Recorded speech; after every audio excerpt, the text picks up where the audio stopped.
As of 5 in the morning ay huling namataan si Bagyong Goring sa layong 220 kilometers na lamang po southeast ng Basco, Batanes. Taglay ng hangin na 75 kilometers per hour malapit dun sa sentro, so bahagyang lumakas po ulit ito at mayroong pagbugso hanggang 90 kilometers per hour. At kumikilos patimog kanluran ng mabagal sa ngayon. Base po sa ating latest satellite animation, kung mapapansin nila itong orange and reds, affected na po ng mga pag-ulan ang malaking bahagi ng Cagayan Valley at mga kalapit na lugar. Habang kung mapapansin din natin, dito po sa may parting silangan ng Visayas, malapit sa ating power line, ay may mga cloud clusters or kumpul ng ulap na hindi rin natin inaalis yung possibility na maging isang low pressure area weather disturbance. So patuloy po natin itong imo-monitor. For the next 24 hours, asahan pa rin po ang paglakas nitong si Bagyong Goring at posibleng maging isang severe tropical storm. At mabagal na kikilos patimog kanluran habang nasa may silangan po ng Calayan, Cagayan. Inaasahan naman po pagsapit ng linggo ng gabi o linggo ng madaling araw ay maging isang typhoon na po ito nung lumakas pa ito habang nasa may silangan po ng Cagayan Valley pa rin at kikilos pa rin po patimog. Base po sa ating analysis, meron tayong mga high pressure systems po na mabubuo dito po sa may mainland China kung saan hihilahin niya pababa itong si Bagyong Goring kaya nagtitimog po or nagsa-southward yung movement niya within the next 48 hours. Pagsapit naman po ng linggo or lunes ng madaling araw, inaasahang kikilos na ito paangat or yung tintinga-angat itong si Bagyong Goring at kikilos po pa norte. And then pagsapit po ng lunes hanggang sa Miyerkules ay aasahang kikilos na ito pahilaga at kikilos pa northwest patungo po dito sa may extreme northern Luzon muli. So inaasahan po na magiging mabagal ang pagkilos nito in general at magkakaroon nga ng tinatawag na looping or pag-ikot sa susunod na 4 hanggang 5 araw.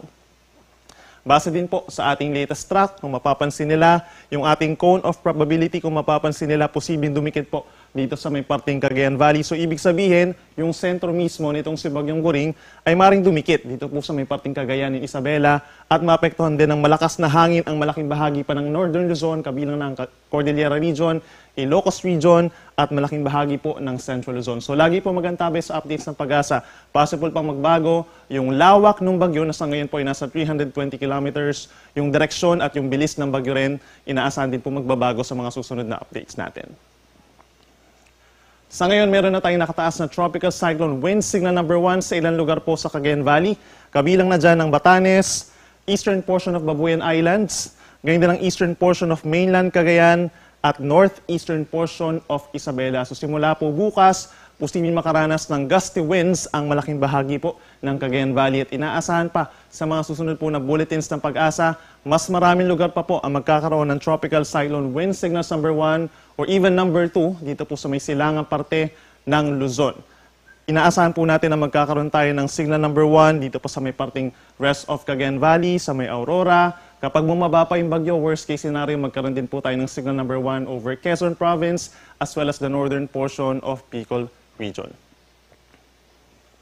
Sa ngayon po, yung mga pag-ulan natin, nakikita pa rin natin na concentrated doon kay Bagyong Goring. Meron tayong nasa 50 to 100 millimeters na dami ng ulan. Ngayong araw po yan sa Batanes, Babuyan Islands at northeastern portion ng mainland Cagayan.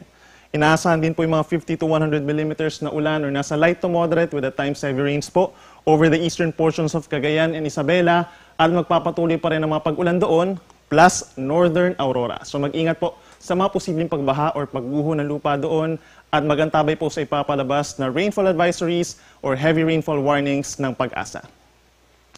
Yung southwest monsoon or habagat, palalakasin din po nitong si Bagyong Goring. So apektado din po ng mga pag-ulan ang ilan pang bahagi ng Luzon and Visayas sa mga susunod na araw. Asahan po natin by tomorrow, Zambales, Bataan, and Occidental Mindoro, magbabalik muli yung pabugso-bugsong malalakas po na ulan at meron din po mga hangin. No? And then pagsapit po ng Sunday, patuloy mga pag-ulan over Zambales, Bataan, and Occidental Mindoro, plus Cavite, Batangas, northern portion of Palawan at lalawigan ng Antique. So mag-ingat din po sa mga posibleng pagbaha or landslides at posibleng magpatuloy. Inuulit natin, magpapatuloy ang mga pag-ulan doon hanggang sa susunod po na linggo. Meron din po tayong severe winds or malalakas na hangin. Gusty conditions, apektado po ang malaking bahagi ng ating bansa, hindi lang yung malapit po dun sa bagyo. Kabilang na dyan ng Aurora, Bataan, Metro Manila, possible din po yung malakas na hangin over this weekend. Ganyan sa Calabarzon, Mimaropa, Bicol Region, malaking bahagi ng Visayas, at dito rin po sa may Dinagat Islands and Surigao del Norte, kahit malayo sa kanila yung bagyo, ay posible rin po makaranas ng mga gusty conditions, lalo na po yung mga nakaharap po sa coastal areas at sa mga bulubundukin na lugar. Sa ngayon, meron din po tayong matataas sa mga pag-alon dahil po kay Bagyong Goring, dito po sa may parteng Cagayan Valley, kabilang na dyan ng Batanes, Babuyan Islands at northern coast of mainland Cagayan. Nasa 2 hanggang 3 metro po yung mga pag-alon doon. So delikado ito sa maliliit na sasakyang pandagat at hindi po natin sila pinapayuhan, lalo na yung mga may motor bangka na pumalaot sa mga susunod po na araw.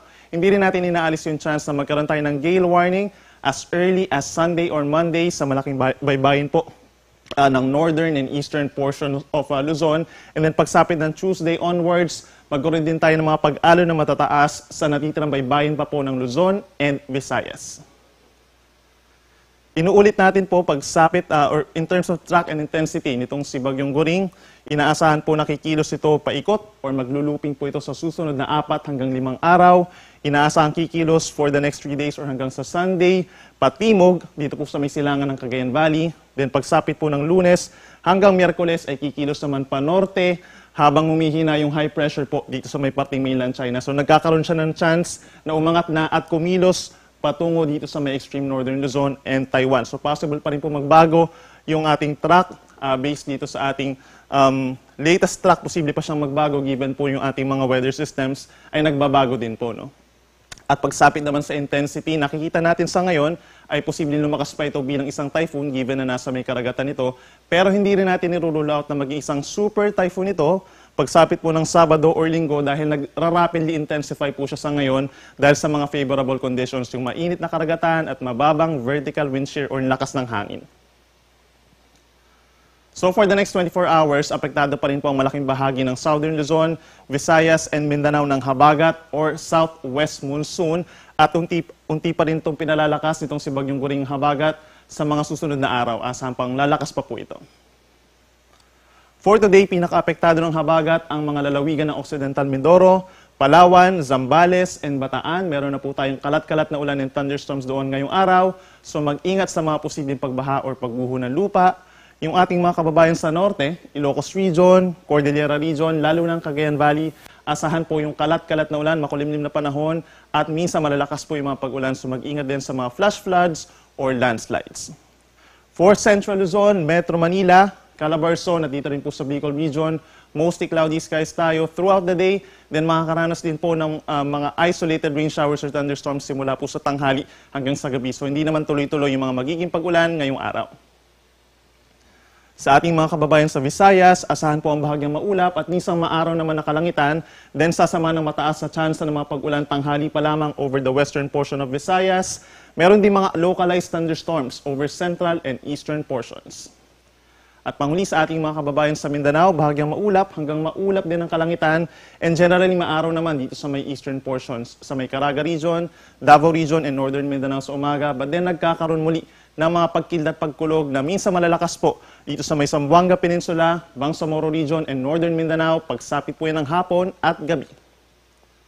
For Metro Manila, for the next 3 days, asahan na po ang makulimlim na panahon. So kung lalabas ng bahay over this long weekend, magdala po ng payong. Asahan yung mga pag-ulan dulot ng habagat, so minsan malalakas po ito at posible ito magdulot ng mga pagbaha or landslides dun sa mga areas po na malapit sa kabundukan.